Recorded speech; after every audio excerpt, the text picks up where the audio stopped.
अस्सलाम वालेकुम। Today in focus के प्लेटफॉर्म से मैं हाजिर हूँ। मेरा नाम अनवर काशिफ मुमताज़ है और आज से मैं बात करूँगा आपसे सैलरीड इंडिविजुअल पे, जो तनख्वाहदार तबका है। इस वक्त वो सबसे ज़्यादा परेशान है। अगर हम बात करें हमारे वो दोस्त जो तनख्वाह पे काम करते हैं, उनके लिए महीना गुजारना मुश्किल हो रहा है। वजह क्या है? वजह ये है कि जो बिजली के बिल हैं वो बहुत ही ज़्यादा बढ़ गए हैं। उनके लिए जो टेक होम है उनकी, उससे ज़्यादा उनके बिजली के बिल आ रहे हैं और इसकी वजह पेट्रोल की कीमतों में मुसलसल इज़ाफ़ा, कि वो अपनी नौकरी पे जाते हैं, वहाँ से वापस आने की जो कॉस्ट है वो उनकी इतनी ज़्यादा हो गई है। उनके बच्चे स्कूल जाते हैं, वैन की फ़ीस है वो ज़्यादा हो गई है।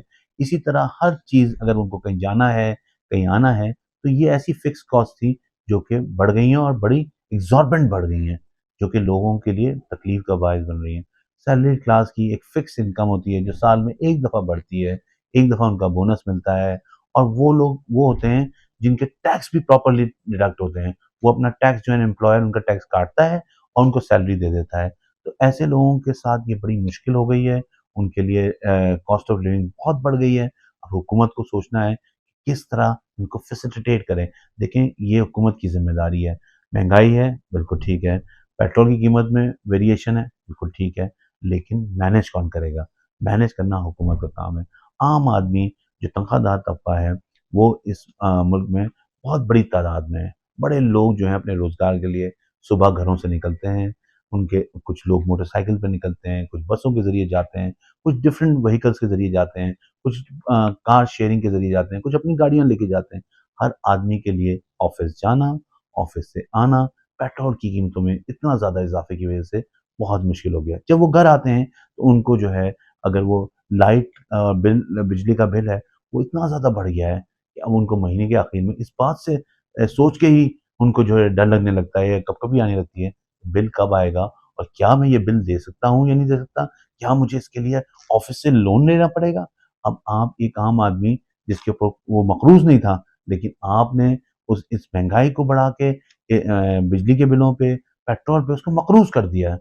और ये जो चीज़ है, ये हुकूमत की ज़िम्मेदारी है कि लोगों को, ये कॉन्स्टिट्यूशन भी हमारा ये कहता है कि लोगों को आप राइट दें उनको ज़िंदगी गुज़ारने का, और ये हुकूमत वक़्त को सोचना चाहिए। ठीक है, महँगा है, लेकिन जब आप इस बात का क्रेडिट लेते हैं कि आपने हुकूमत करना है, तो फिर आपने इन लोगों को, ये जो आइन है, वो ये भी कहता है कि आपने राइट टू लाइफ़ भी देना है, उनको साफ़ पानी भी देना है, उनको ट्रांसपोर्टेशन की फैसिलिटी भी देनी है, उनको तालीम की सहूलत भी देनी है और उनके लिए ऐसे मौक़े पैदा करने हैं, जहाँ पे उनको रोज़गार भी मिले। तो ये जो सूरत-ए-हाल है, इसमें लोग बहुत परेशान हैं और हुकूमत वक़्त को चाहिए और आने वाली हुकूमतों को चाहिए।